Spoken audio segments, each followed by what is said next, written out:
फक्त 2 चमचे तुपामध्ये मस्त हळीवाचे लाडू. करायला अगदी सोपे आणि मुख्य म्हणजे स्वस्तात मस्त. केस गळती, कंबरदुखीवरचा उपाय. आणि हो, महिनाभर टिकतात बरं का. थंडीमध्ये हळीवाचे लाडू आपण आवर्जून करतो, पण बराच वेळा त्याला बुरशी धरते. पण आज आपण ओल्या नारळाचेच महिनाभर टिकणारे हळीवाचे लाडू करतोय. लाडू जास्त दिवस टिकण्यासाठी टिप्ससुद्धा सांगितल्यात आणि सविस्तर कृतीही सांगितली आहे. रेसिपी सोपी आहे. हळीवाचे लाडू खास थंडीमध्ये केले जातात. आता थंडीत मेथी लाडू, डिंक लाडू, ड्रायफ्रूटचे लाडू जसे केले जातात तसेच हळीवाचे लाडूसुद्धा करतात. डिलेव्हरी झाल्यानंतर बाळंतणीला सुद्धा हळीवाचे लाडू दिले जातात. कारण हळीवामुळे असं म्हणतात की कॅल्शियम वाढते, हिमोग्लोबिनची काही कमतरता असेल, आयरनची कमतरता असेल, केस गळती असेल तर त्याला हळीव दूर करतं. त्याचबरोबर हळी उष्ण असतात, त्यामुळे शरीराला उबदारपणा देतात. त्यामुळेच थंडीमध्ये मुद्दाम हे लाडू केले जातात. आता जर तुम्हाला डिंक लाडू खूप महाग पडत असतील, कारण खूप ड्रायफ्रूट्स असतात किंवा ड्रायफ्रूटचे लाडूसुद्धा महाग पडतात. जर तुम्हाला स्वस्तात मस्त काय हेल्दी करायचे असेल तर हळीवाचे लाडू उत्तम पर्याय आहे. त्याला फार खर्च येत नाही आणि वेळ म्हणाल तर फक्त अर्ध्या तासात हे लाडू बनून तयार होतात. आणि साहित्य मोजाल तर फक्त 3 साहित्यांमध्ये हे लाडू तयार होतात. चला तर मग वेळ वाया न घालवता लगेचच रेसिपीला सुरुवात करूया. सर्वात पहिल्यांदा वजनी प्रमाण सांगते. तर इथे मी घेतलेत 150 ग्रॅम हळीव. हे हळीव तुम्हाला मार्केटमध्ये सहज मिळतील. त्यासाठी घेतलाय अर्धा किलो गूळ, जो आपण बारीक चिरून घेतलाय. त्यासाठी आपण 3 मोठे नारळ खवून घेतलेले आहेत. 750 ग्रॅम नारळ भरलेला आहे. त्यासाठी आपल्याला लागणार आहे 2 ते 3 चमचे तूप.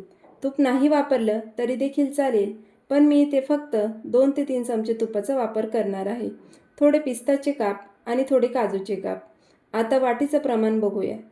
तर आपण घेतलंय 1 वाटी हळीव. मोठ्या वाटीने मी संपूर्ण प्रमाण मोजले. त्यासाठी मी 2.25 वाट्या गूळ घेतलाय किंवा तुम्ही 3 वाट्या गूळ घेतला तरी देखील चालेल. 5 वाटी ओल्या नारळाचा चव घेतलाय. 2 चमचे साजूक तूप, थोडेसे पिस्ताचे काप आणि थोडे काजूचे काप. दोन्हीही प्रमाण बघितले. आता लगेचच रेसिपीला सुरुवात करूया. सर्वात पहिल्यांदा आपल्याला हळीव भाजून घ्यायचा आहे. त्यासाठी मी इथे कढई गरम होण्यासाठी ठेवली आहे. गॅस कमीच करायचा आणि हे हळीव आपल्याला थोडे चटचट उडेपर्यंत भाजून घ्यायचे. खरे तर हळीव कच्चेसुद्धा वापरू शकता, पण काय होतं, हळीव एकतर नीट चावले जात नाही, ते लाडूमध्ये तसेच गिळले जातात. त्यामुळे थोडेसे गिळगिळीत लागतात. त्यामुळे थोडेसे भाजून घेतले की चिकटपणा कमी होतो आणि चवीलासुद्धा खमंग लागतात. त्यामुळे गॅस कमी ठेवून आपण हे हळीव चटचट उडेपर्यंत भाजून घेऊया. तर इथे मी एक 3 ते 4 मिनिट हळीव छान भाजून घेतले आहेत. आवाजावरून तुम्हाला कळतच असेल की चटचट आवाज येतोय. आता गॅस बंद करूया. 1 मिनिट पुन्हा हे मिक्स करायचं. पॅन गरम आहे, त्यामुळे खालचे हळीव करपले जातील. तर लाडूसाठी लागणारे हळीव भाजून तयार आहेत. हळीवाचे लाडू करण्यासाठी मी इथे मध्यम आकाराची आणि थोडीशी जाडसर कढई घेतली आहे, जेणेकरून खोबऱ्याचा जो चव आहे तो कढईला पटकन चिकटला जाणार नाही आणि लाडूंना करपट वास येणार नाही.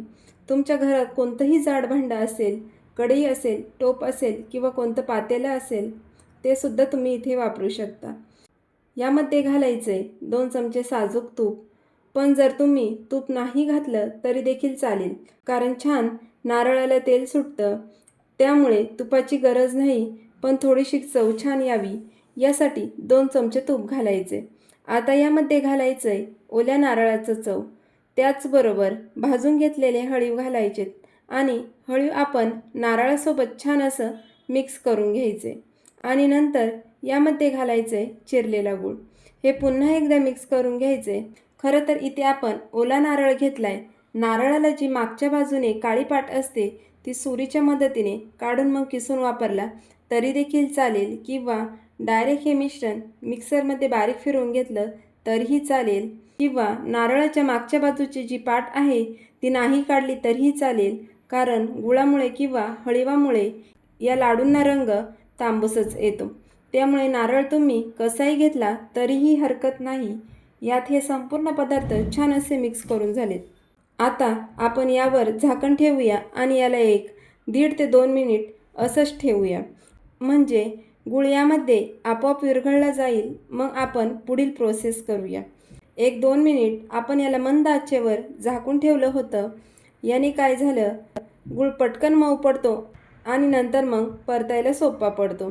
म्हणजेच जास्त जड जात नाही. आता गॅस आपल्याला मध्यमच करायचा आहे. गूळ बघा छान असा मऊ झाला आहे. पटापट गुळाचे खडे मोडले जातात. आता गूळ चांगला विरघळेपर्यंत छान याला परतत राहूया. गॅस थोडासा वाढवला तरीही चालेल, पण मग सतत यावर आपल्याला लक्ष द्यावं लागेल. आता गूळ यामध्ये चांगला विरघळून गेलाय. आता याला हळूहळू दाटसरपणा यायला सुरुवात होते. आता उरलेलं जे तूप आहे ते आपण यामध्ये घालूया. तर मी इथे सुरुवातीपासून ते आत्तापर्यंत 3 चमचे तुपाचा वापर केला आहे. गॅस आपल्याला बारीकच ठेवायचा आहे आणि पुन्हा एकदा हे 10 मिनिट आपल्याला छान असं परतवून घ्यायचे, जेणेकरून हे मिश्रण चांगलं बांधून येईल, लाडू वळता येतील आणि हे जे खोबरं आहे ते चांगलं परतलं जाईल आणि लाडू जास्त दिवस टिकण्यासाठी मदत देखील होईल. जर तुम्ही याला लगेच परतलं आणि लगेच लाडू करायला घेतले ना, तर हे पटकन वळले जातील, पण लाडूंना बुरशी लवकर येईल. त्यामुळे नारळ यामधला चांगला परतेपर्यंत, त्यातलं कच्चेपणा जाईपर्यंत याला चांगलं असं परतत राहायचं आहे. साधारण गूळ विरघळल्यापासून 10 मिनिट आपण गॅस बारीक करूया आणि याला चांगलं परतवून घेऊया. 18 ते 20 मिनिटानंतर मस्त असं हळीवाच्या लाडूंचं मिश्रण तयार झालं आहे. मी तुम्हाला सुरुवातीला म्हटले होते की 10 मिनिट मी याला छान असं मिक्स करून घेते, पण 18 ते 20 मिनिट मला हे संपूर्ण मिश्रण तयार करण्यासाठी लागले. यामुळे काय झालं, खोबरं आपलं छान असं परतलं जातं आणि लाडू आपले 1 महिनाभर तरी टिकतात. तुम्ही जर खोबरं चांगलं परतलं नाही तर लाडू लवकर खराब होतात. तर हे बघा, पहिल्यांदा जेव्हा आपण हे परतत होतो तेव्हा ओलसरपणा होता, जास्त पाणी पाणी वाटत होतं आणि चरचर आवाज येत होता. पण आत्ता बघा, हे खोबरं छान असं मोकळं झालं आहे. खोबरं भाजल्याचा मस्त असा वास येतोय आणि चरचर आवाज येत नाहीये. म्हणजे यामधलं पाणी संपूर्ण आटलं गेलं आहे आणि नारळाला छान असं तेल सुटले. याने काय होतं, लाडूंना छान बाइंडिंग येतं. आता यामध्ये जे आपण पिस्त्याचे काप आणि काजूचे काप कट करून ठेवले होते ते यामध्ये घालायचेत आणि पुन्हा एकदा छान असं मिक्स करून घ्यायचे आणि गॅस बंद करायचा आहे आणि नंतर संपूर्ण मिश्रण थंड होण्यासाठी ठेवून द्यायचं. गॅस बंद करून आपल्याला हे एका ताटामध्ये काढून किंवा तुम्ही असंच कढईमध्ये सुद्धा हे मिश्रण थंड करण्यासाठी ठेवू शकता. मी हे एका ताटामध्ये काढून संपूर्ण मिश्रण थंड होण्यासाठी ठेवलं आहे. 15-20 मिनिट किंवा अर्धा पाऊण तास हे मिश्रण तुम्ही थंड होण्यासाठी ठेवा आणि नंतर मग लाडू वळून घेऊया. तर गरम असतानाच लाडू वळायची काही गरज नाही. मिश्रण थंड झाल्यावर सुद्धा अगदी सहज आणि पटकन हे लाडू वळले जातात. साधारण मी इथे 1 पाऊण तास हे मिश्रण असंच ठेवलं होतं. तुम्हाला व्यवस्थित दिसावं म्हणून मी हे ताटामध्ये काढून घेतलं आहे आणि लवकर मिश्रण थंड व्हावं यासाठी मी हे छान असं पसरवून घेतलं आहे. अजिबात खूप जास्त ओलसर नाही. आता यात जो काही ओलसरपणा आहे ना, तो नारळाने तेल सोडले त्याचा आहे आणि छान असा गुळाचा चिकटपणा पण आहे. मुख्य म्हणजे पाण्याचा अजिबातही अंश यामध्ये शिल्लक राहिला नाही आहे. त्यामुळे कमीत कमी 1 महिना तरी आपले लाडू टिकण्यासाठी मदत होईल आणि तुम्ही बघाल तर अगदी सहज लाडू वळता येतात आणि दोन्ही हाताने म्हटलं तरी तुम्ही हे लाडू वळू शकता. हे बघा, आपल्याला छोटाच लाडू वळायचा आहे कारण हळी उष्ण असतात, त्यामुळे आपल्याला छोटाच लाडू खायचा आहे. तर जर तुम्हाला एका साईजचेच लाडू करायचे असतील तर एखादी घरातली छोटी पळी घ्या किंवा 1 चमचा घ्या, त्याने सारण मोजून घ्या आणि मग लाडू वळा. म्हणजे एकसारखे आकाराचे लाडू वळून तयार होतील. हे लाडू करताना आपल्याला ही काळजी नक्की घ्यायची आहे. 2 मिनिट तुपामध्ये आपल्याला हळीव आणि नारळ छान असं परतून घ्यायचं आहे आणि त्यानंतरच यामध्ये गूळ घालायचा आहे. पुन्हा एकदा गूळ घातल्यानंतर 20 ते 25 मिनिट छान असं मिश्रण परतून घ्यायचं आहे. त्यामुळे नारळातलं पाणी आटतं आणि नारळ जास्त दिवस टिकतो आणि व्यवस्थित भाजलं नाही तर लाडू 15 दिवसातच बुरशी धरतो. तर अशा पद्धतीने नारळ भाजून लाडू तयार केले तर 1 महिनाभर तरी हे लाडू छान टिकतात. तर इथे मी सगळे लाडू असेच करून घेते. तर इथे आपले सगळे लाडू वळून तयार झाले आहेत आणि आपण जे प्रमाण घेतलं होतं त्या प्रमाणात छोट्या साईजचे एक 40 ते 42 लाडू तयार होतात. जर तुम्ही थोडी मोठी साईज धरली तर 30 ते 35 लाडू सहज वळले जातील.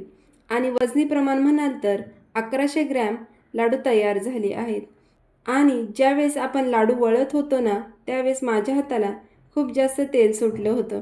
हे तुपही नाही आहे तर नारळामधलं रिलीज झालेलं तेल आहे, त्यामुळे यामधून भरपूर नारळातलं तेल आपल्याला मिळतं. त्यामुळे केस गळती, कंबरदुखी तसेच हाडांच्या मजबूतीसाठी तसेच शरीरात काही आयरनची कमतरता असेल तर हे लाडू आपल्याला चांगले उपयुक्त ठरतात. तुम्ही सुद्धा हे लाडू एकदा नक्की करून बघा. इथे मी तुम्हाला वजनी आणि वाटीचं दोन्हीही प्रमाण दिलेलं आहे. जर तुम्ही विक्रीसाठी करत असाल तर वजनी प्रमाण वापरा आणि घरच्यांसाठी करत असाल तर वाटीचं प्रमाण वापरा. तरीही तुमचे काही प्रश्न असतील तर कमेंट्समध्ये बिनधास्त विचारा. पुन्हा भेटूया अशाच एका नवीन रेसिपीसोबत. तोपर्यंत धन्यवाद.